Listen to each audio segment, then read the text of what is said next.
Of a conversation we had with former Dukes of Hazzard star, recording artist John Schneider on location in Edmonton. Here's John and I having a little chat. I'm sitting with John Schneider, formerly Duke of Hazzard, now free to ply his many talents on the world at large and do whatever you like. The singing, the music, acting. Yeah. Did the bug really bite you to be in theater at the age of 8? Did you know that that would be a career, something you would actually do when you grew up? I really did.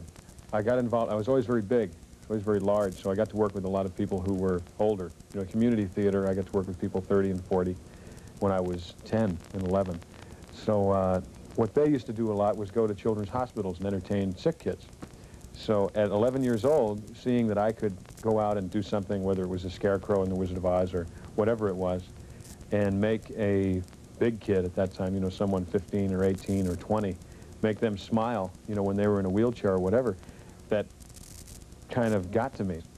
Where did this all happen? You were not originally from the South. You weren't born in the South, were you? No, I was born in Mount Kisco, New York, which is upstate. I lived there for the first 14 years, did theater there, musicals there. Then I moved to Atlanta and things started to really happen. There's a lot more, believe it or not, there's a lot more theater in Atlanta than there is in New York. So when did the music become part of your life? When I was 8, when I started. Right off the bat. Right off the bat. The music got me. I used to do a lot of things in chorus, and people said, you know, you sing really well, you should get involved in musical theater. So I did, and then that bit me, the acting bug, so I got going both at the same time.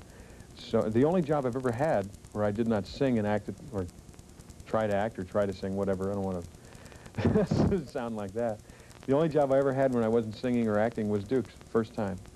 Everything else was musical theater.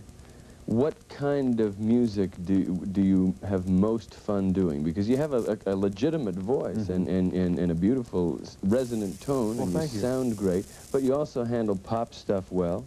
And with Dottie West, we hear you singing country music. Yeah. And you probably do rock and roll if you set your mind to it. Well, I think in the different shows that I've done, I've gotten to do just about everything there was. I even sang in a barbershop quartet for a while, and I loved that. That was a lot of fun. I think my favorite type of singing is legitimate, like I did the Academy Awards last year. I got to sing Ragtime, One More Hour from Ragtime. I did a Christmas album, and I got to sing That Way on that. And I think that's when I feel best. Singing ballads, because of the, you can sing like that in country music too, which I think is great. There's a lot of ballads on my records.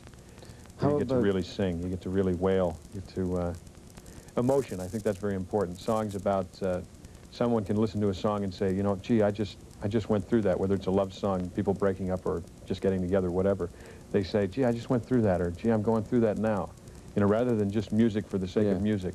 Well, that sounds like you have things to say, or you would like to say, or you would like to express when you do your music. Does that mean you also want to write? Do you have subjects that you... Yes. I wrote a song called I Need Someone to Miss. It's on the Quiet Man album. And I wrote that on an airplane. I wrote the title, anyway, on an airplane when I was feeling particularly lonely. And it was the first song that I've ever had on a record, and hopefully on the next one I can do some more. With the song with Dottie, it was just kind of a thing that came up. And she said, gee, Larry was going to sing this song with me, but you're in town, would you like to do it? And I said, well, sure. So I went in the studio, and Larry produced it, Larry Gatlin, and I sang the duet with Dottie, and in an hour or 2 hours, it was done. And you're in some good company. Oh, no kidding. For the country music business. My God, I've always been a fan. And to be able to work with people like Dottie and Larry Gatlin or anybody, Dolly Parton, or have Loretta Lynn calls me at the shop every once in a while. She calls up, just say hello. Nice. And it's incredible, the feeling, because those are real down-to-earth, wonderful people. You talked about being lonely. What about your personal life? You are very busy, obviously. I'm busy. There are millions of young women who would love to know what John Schneider is doing next Saturday night. Do you have time for anybody special in your life, or do you kind of date when you have a chance? Well, there's getting to be time now, so I'm looking. I'm out there, you know. Yes. So you can find me at the Ms. Pac-Man board. No, there isn't at the moment, because I have been so busy, and because I've been on the plane more than I've been on the ground, I think, in the last couple of months. I foresee in the future where I will have more time for that, because I think you have to be fair. Last year I was working 12 months a year, 7 days a week, well, and there was no time for it. And I think that in order to make something work, you've got to be able to give something to it. And at that time I couldn't have, I don't think. And one of them would have had to falter. What about, what are some of the things you care about, John, other than your work? You're a thoughtful guy and eloquent, and I know that you mentioned before you're involved in the March of Dimes. Yeah. Do you have an official position with the March of Dimes, John? I am the chairman, or the head of, it's this thing called Walk America, where at one weekend in April, the entire United States... No running tomorrow. No running tomorrow. The legs are cracking. Snap in your foot. Everyone gets together on this particular weekend and walks 20 miles. And they get pledges together, and after they've walked, they go collect it, and they give the money to the March of Dimes. And they raise incredible amounts of money that way. And it's a good thing. So that's what I'm the head of. I head that. I try to get celebrities to walk, and I walked last year and wore out another pair of sneakers. Were you from a privileged environment at all yourself, or were you... No. You weren't an only child? And No, I had... my mother and father split up when I was very young, and my brother went with my father, and I stayed with my mother. There were times, I remember, when my mother would work for a newspaper place in the morning. In the afternoon, she'd work at another newspaper place, and at night, she would iron. And she would iron for 5 and 6 hours at a time for $5. You know, and that's what I remember. I remember living in a one-bedroom apartment in New York. Yeah. And I don't forget that either. You know, it's not something that I try to push out of my mind, because I go there all the time. I go back and see everybody. Nice to know where you came from. It sure is.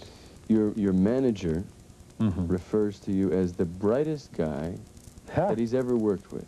And you are eloquent and articulate, as I pointed out. And yet you didn't go to college, did you? No, I didn't go to college. So where does your other than your innate, inherent intelligence, where does your education come from? Where are your sources of information? And Well, because of my business, I've had the opportunity to work with people who are incredibly educated. Sorrel Book, who's on the Dukes of Hazzard, speaks 7 different languages. Boss Hogg. So people are a good source for it. I think so. I think that there's nothing better than sitting down and talking with someone to learn something. It's much easier than reading, and it's much more interesting, because you find out views and opinions about other places and other lands. And that's what I've always liked to do. So I always sit and talk with people rather than read about the place. You know, let's see, Canada's da-da-da-da-da. I'd rather say, hey, what's Canada like? Yeah. And you tell me, and then I'll know. Well, you have plenty of fans here, and you're certainly welcome, John. Well, thank you. Your enthusiasm and your spirit will carry you on to whatever you want to do. Well, thank you very much. A gentleman, a pleasure to talk to you. Nice talking to you. Thank you, John. We have to go. Goodbye, everybody. Thanks, Ned. Nice to see you.